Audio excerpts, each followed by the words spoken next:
Partner! Eto na! Nagpaparamdam na naman! Ang ating Mahiwagang Burnay!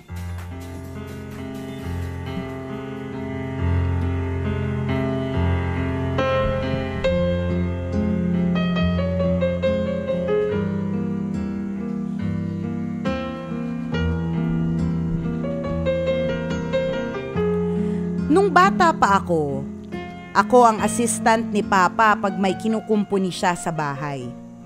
Anak, pakiabot mo nga yung martilyo. Utos sa akin ni Papa.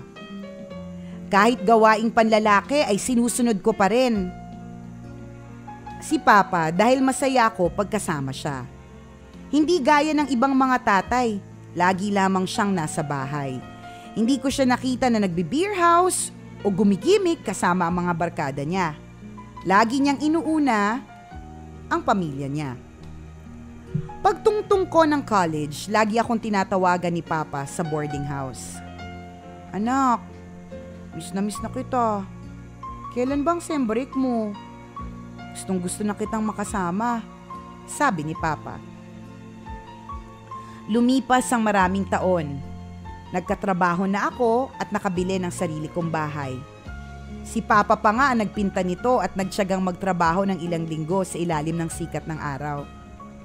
Anak, pakiabot mo nga yung paintbrush. Pakiusap ni Papa. Pasensya na po Papa, papasok na kay Seiko sa opisina eh.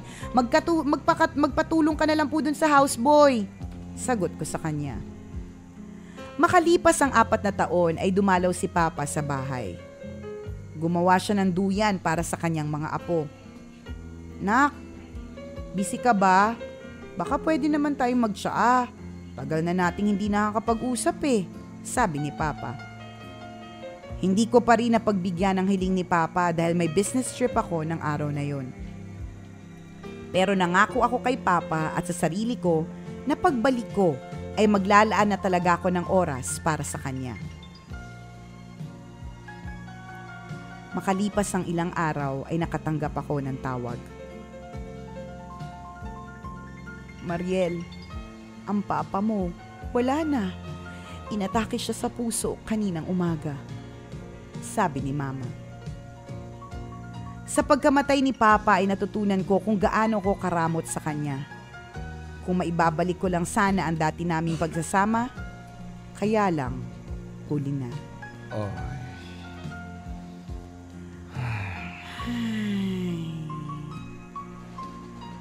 Kasi Ang lungkot naman. Kasi yan. Sige. Busy pa. Magpaka-busy ka pa. Sige. Wow. Nagsalita yung minsan lang umuwi ng Quezon. Nagsalita! Actually, kinakausap mo nga yung sarili ko Actually, kami din. Ako, nakausap ko din sarili ko. Diba? Marami tayong guilty dyan, kabisyo. Tama. Alam mo yun. Pero alam mo, partner, hindi naman natin kasi maibibigay yung full parang attention or as many hours that we could before nung wala pa tayong pamilya. Basta kami, super, may excuse kami, may pamilya kami. Ewan ko sa'yo. Joke lang. Hindi, di ba? Pero ano kasi when you, ang realidad, ito po ang realidad. When you work, and you have your own parang circle already, may sarili ka ng mundo, ganyan.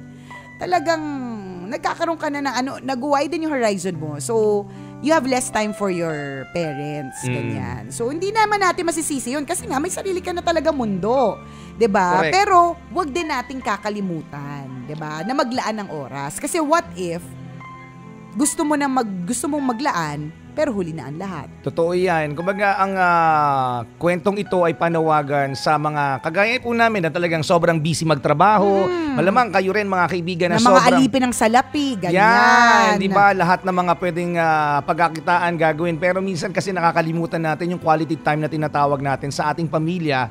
And most particularly sa mga magulang natin, 'di ba? Tandaan natin, may mga times na nagde-text sila sa atin pero hindi natin napapansin. Tama, hindi na tayo nagre-reply. Correct, yung nakikiusap sila, napasyal ka naman dito sa bahay, namimiss ko na yung yung presensya mo dito. Pero ikaw sasabihin mo, busy lang ako next week, promise babawi ako. Diba? Pero yung next week mo nakalipas na ng ilang buwan. Di ba Pag nagsabi ka naman, gawin mo naman. Kasi, syempre, kung busy kang tao, understandable. Kapag, hindi ka naman pwedeng ura-urado pag pinauwi ng nanay mo, makakauwi ka. Syempre, paplanuhin mo yan. Kasi, nakatira ka na sa ibang bahay. Iba kasi, partner, kapag ka nandun ka pa rin sa bahay na yon, talagang you have all the time with them. Correct. But if you live separately already, kunyari, independent ka na sa Maynila, o di naman kaya, basta, bubukod ka na kasi matanda ka na, or di naman kaya may sarili ka ng pamilya, talagang hindi na rin ganun talaga yung oras hindi talaga ganun yung oras. Pero wag nating kakalimutan. Correct. Diba? Maglaan pa rin. Namimiss din nila tayo. Yun. So, kung kaya mong magkaroon ng time ngayon o sa mga susunod na araw, gawin mo, kabisyo. Correct. Kung halimbawa wala ka pang oras mismo na pumunta, call. Correct. Ano na ba nangyari sa kanya? Constant communication. Kumustahin. Ayos na ba yung electric fan na matagal na niyang nirereklamo na tret. Diba? Ganun na yung tunog. Pumipitik-pitik na, diba? Ayos na ba yun? Nakabili o baka mamaya sira na at ngayon wala siyang electric fan. Init na init, summer pa naman, matanda na. Correct, totoo yan. Yung simpleng pagtawag lang, minsan ikinatutuwa na ng mga nanay at tatay natin yun. May ulam pa ba sila?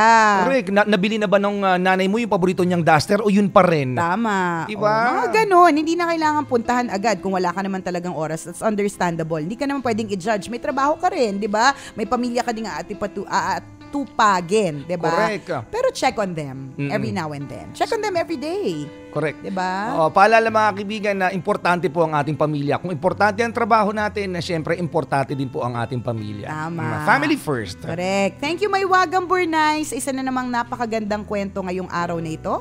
Ang mga kwento po ng Maywagang Burnay, mababasa nyo po sa aming Facebook fan page. I-search nyo lang po, Tambalan! Like, share mga kabisyo para marami rin na ma-inspire sa kwento ni Mahiwagang Burnay. Thank you very much mga Tambalanistas. Maraming salamat sa inyo mga kabisyo. Thank you very much sa pagtutok sa amin. And thank you for making Love Radio #1 for 14 consecutive years. Dahil sa inyo mga kabisyo, ang Tambalan, walang kalaban, #1 pa more. Ako po si Nicole Yala. At ako naman si Cambio Ken Chris Chuper. Na nagpapaalala, walang matatag na relasyon sa malanding may determinasyon.